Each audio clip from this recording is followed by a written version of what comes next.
Australia's ambitious Ghost Shark extra-large autonomous undersea vehicle has arrived in the United States for the first time. Ghost Shark is designed to support a wide range of subsea maritime missions, offering modular and multi-purpose capabilities tailored to meet specific mission requirements.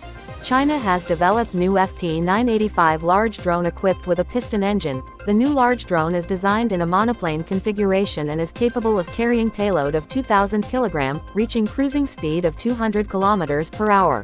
The Ukrainian Ministry of Defense has officially approved the deployment of Swedish Pansarbandvagn 302 armored personnel carriers to its armed forces. The vehicle is equipped with a 20mm HS-804 automatic cannon mounted in a single-seat turret on the front left of the chassis, offering effective defense capabilities.